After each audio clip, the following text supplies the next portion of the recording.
ఉన్న ఈ సమయంలోనే మీడియా ద్వారా కోర్టుని గవర్నమెంట్ని నేను రిక్వెస్ట్ చేసేది ఏంటంటే పక్కగా ఎవరెవరైతే పేర్లు శాంతి చెప్పిందో అదే పేర్లు నేను గవర్నమెంట్ ముందర పెట్టాను.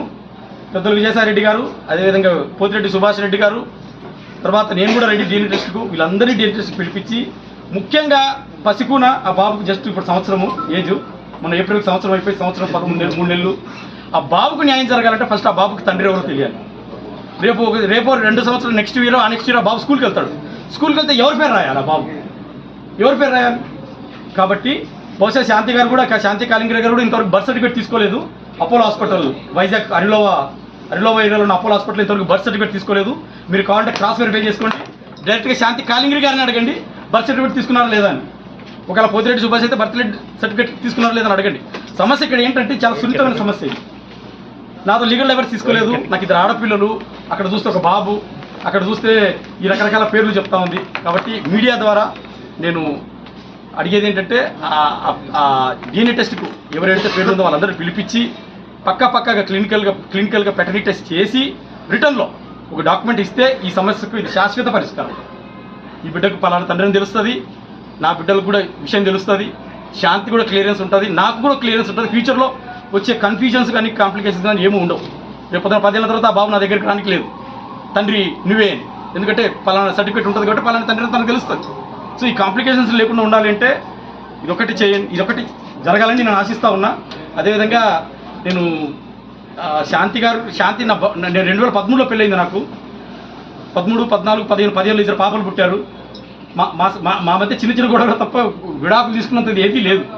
ఆమె ఎందుకో మరి 2016లో నేనేదో డాక్యుమెంట్ విడాకులు మీద సంతకాలు పెట్టాను, అదంతా ఇట్ ఇస్ అ బోగస్. ఆమె అది పక్కా ఫేక్ డాక్యుమెంటు.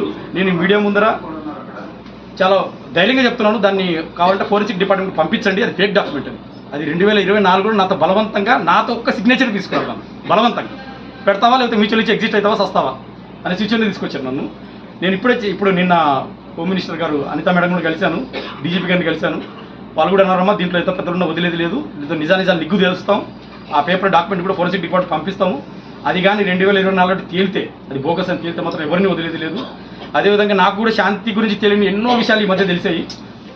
సో రామకృష్ణ గారు సార్ కూడా చెప్తారు తన మాటల్లో జరిగిన విషయాలు ఏంటి, శాంతికి ఉన్న నెక్సెస్ ఏంటి. ఈ ముగ్గురు అంటే శాంతి కాలింగరి నా భార్య, అదేవిధంగా విజయసాయిరెడ్డి గారు MP, తర్వాత పోతిరెడ్డి, వీళ్ళ ముగ్గురు మధ్య ఏం జరుగుతూ ఉంది, నాకు పెళ్ళైన తర్వాత నాకు తెలియకుండా బ్యాక్ సైడ్ ఏం జరుగుతూ ఉంది అనేది రామకృష్ణ సార్ కూడా తన మాటలు కొంచెం చెప్తారు.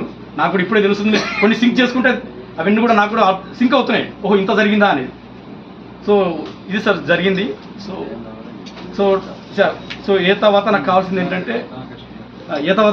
ఏంటంటే ఆ బాబుకు తండ్రి ఎవరో DNA టెస్ట్ ద్వారా నేను ఎవరి పేర్లు అయితే పెట్టానో వాళ్ళని కోర్టు ద్వారా పిలిపించి ఆ DNA టెస్ట్ చేయించి బాబుకు తండ్రిని, నాకు రిలీఫ్, శాంతికి రిలీఫ్. ఇంత పెద్ద ఆటలో నలిగిపోతుంది ఇద్దరమేనండి, శాంతి నేనే భయంకరంగా నలిగిపోతా ఉన్నాం. రోడ్డు మీదకి వచ్చాము, నలిగిపోతా ఉన్నాం, సమస్య పెద్దగా అవుతా ఉంది. ఆ పోతిరెడ్డి సుభాష్ అనే వ్యక్తి అజ్ఞాతంలో ఉన్నాడు. ఇంత గొడవ జరుగుతూ ఉంది, 4-5 రోజులు అతను బయట లేడు. ఎందుకు అజ్ఞాతంలోకి వెళ్ళాడు అర్థం కావట్లేదు. మీడియా ద్వారా మిమ్మల్ని అడుగుతున్నాను, మీరే ఫోర్స్ చేయండి, అతను అజ్ఞాతంలోకి ఎందుకు వెళ్ళాడు, వాట్ ఈస్ ద రీజన్? దాని వెనకాల ఏమైనా ఎజెండా ఉందా? ఇంకా ఏమైనా గూడు పుటాలు ఏమైనా ఉన్నాయా? శాంతి నా భర్త అని తను అన్నప్పుడు అవునమ్మా తప్ప అయిపోయిందని బయటకు వచ్చి come front and prove his integrity. So అతను కూడా ఆల్రెడీ పెళ్ళయింది. నాకు తెలిసిన ఇన్ఫర్మేషన్లో, నేను తీసుకున్న ఇన్వెస్టిగేషన్లో అతనికి పెళ్ళయింది, భార్య ఉంది, 9th క్లాస్ కూతురు ఉంది.